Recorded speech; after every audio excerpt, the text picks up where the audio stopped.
What makes Savarkar so controversial and what made him a revolutionary? Maybe some input from your side.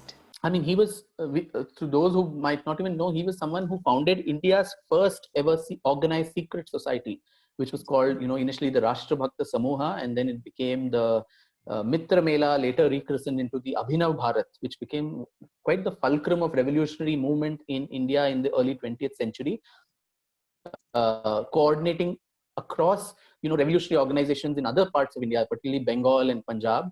So Bengal, the Anushilan Samiti and Swadhin Bharat and other organizations with people like Prafulla Chaki, Aurobindo Ghosh, Barindranath Ghosh, all of these people, and also the 5 years that he was in London. So a lot of intercontinental efforts that were made to liberate India and stand for complete liberation of India and not piecemeal, concessions that the Congress moderates were seeking from the British government at that time. He also organized the first ever student bonfire of foreign goods in 1905 in Pune when he was a student at the Ferguson College in protest against the partition of Bengal by Lord Curzon. So, and the genesis of his revolutionary thought goes back to his childhood when he was 12 or 13 years old, when the whole, very interestingly, like what happens now, what is happening now in this country, there was an epidemic that was raging this country, and that time it was plague. And incidentally, the same act that is in vogue now, the Epidemic and Diseases Act, was actually formulated by the British to contain plague in 1897, and we are reeling under the same colonial law now. But of course, now the COVID warriors are nurses and doctors, but the British government did not know how to handle this. And so they instead dispatched army soldiers. And so soldiers would catch all these patients by force, and they would be ostracized from society. Homes would be ransacked, women were molested, puja ghars would be ransacked if people made any resistance, because people were like now, I think there was a lot of resistance about this. So to protest against this whole thing, even Bal Gangadhar Tilak had written in the Kesari that who is the true son of a mother who's going to take up arms and protest against this. And those true sons were these three brothers called the Chapekar brothers in Maharashtra, who actually assassinated the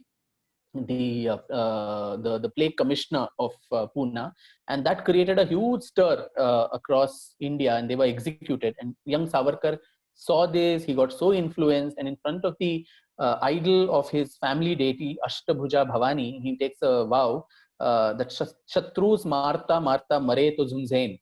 I'm going to, fight till the last breath of my life, killing the enemy.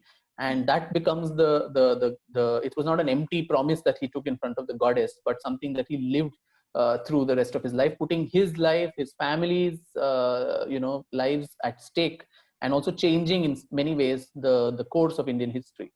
But what makes him controversial, of course, the whole fact that which the topics that keep coming are that he was, of course, given the most maximum kind of harsh punishment that most people could get other than execution.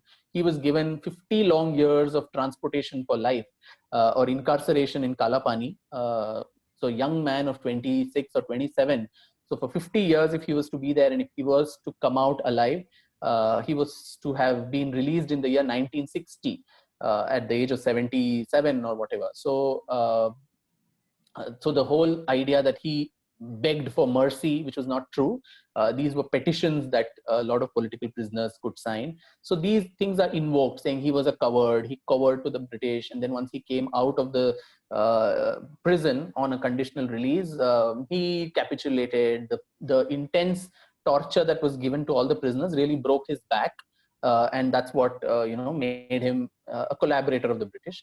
But I think the larger reason for him being controversial is that he was the progenitor of the whole political philosophy of Hindutva, which he coined in prison in 1923 in this very slim book called The Essentials of Hindutva, where he defined a Hindu not by the theological aspects or the religious aspects of the term, but as a cultural and a nationalistic identity marker of anybody who lives within this landmass between the Indus and the oceans, and who considers this land, as their Pitrubhu and Punyabhu, the land of their ancestors, and a land that is holy, again, not with religious connotations, but one to which you owe your allegiance to, your devotion to, your loyalty to.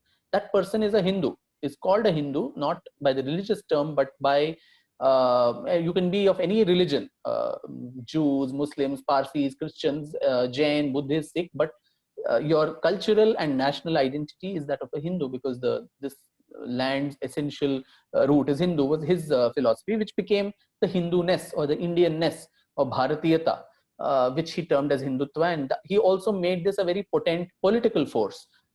First, he also, after coming out of jail in the 13 years that he was in house arrest in Ratnagiri, he implemented these, put this into practice through social reforms that he implemented there, through the complete eradication, through his, measures that he took for complete eradication of the caste system, untouchability, intercaste dining, intercaste marriage, entry into temples for all communities, all these kind of things that he did, and being a rational, progressive, modern, thinker who stood for no rituals, no superstition. He himself was a Nirishwarvadi, loosely translating to an atheist, who was completely against ritualistic religion.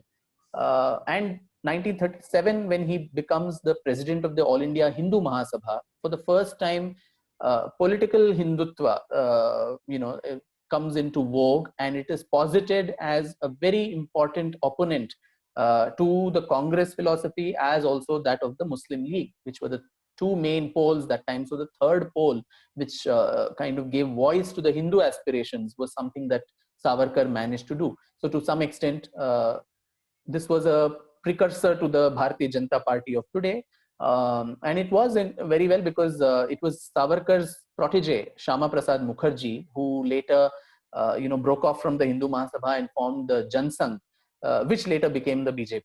So to that extent, he is the ideological ancestor. So obviously in contemporary politics, so if the Congress wants to criticize the BJP or criticize Modi or whatever, they would then go back to the ideological ancestor and say, bringing him into the picture will castigate this man. So that's why you had someone, the former leader of the opposition, Mallikarjun Kharge, who in parliament said even your dogs did not participate in the freedom struggle. Almost trying to say that the freedom struggle and everything was something that we did. You are the usurpers who are coming and taking over the throne, because we are the natural inheritors to this, because we fought hard for this, and all you people did was collaborate with the British. So these narratives that come into picture in contemporary politics is, I think, what makes Savarkar all the more polarizing and controversial for today's political commentary. How do you balance that thin line between expressing what you feel but being objective at the same time in a biography as important as Savarkar's? I think the problem with biographies, it puts that in the spotlight. I think it was way back in 1931, Virginia Woolf had written that a biography is the most restrictive of all arts, because here you're dealing with someone. The restrictions come inherent to the genre itself, where there's just that much about another human being that you can know. Because every detail of our own lives we don't remember. So what to speak of someone else? Someone else had said, Abyss never has a biography, because many people may not even have documented the low points of their lives themselves. Everyone wants to, like how we do on social media, we only project happy instances of ourselves, never the sad parts, never the challenges that we face or the pain and suffering that we've gone through. So including when you depend on sources to write someone's life, you're dependent on sources. Now, if a particular period of somebody's life or a particular aspect of someone's life they have willfully chosen to keep hidden, then there's no way a biographer can then unearth that. You just have to connect the dots and make a conjecture, and then later be under the happy assumption that your conjectures are all right. But I was lucky in this way. I mean, this problem I faced a lot with Gauhar Jan and so on, where a lot of dots needed to be connected in her life. It was not an easy journey there, but here this man had himself, I think, written so much about his life. There was so much about him written positive, negative by others, his contemporaries, and they continue to write even now. So to get all of that was a lot more simpler. But still, to your question, I think you also meant, do you get personally involved with that subject?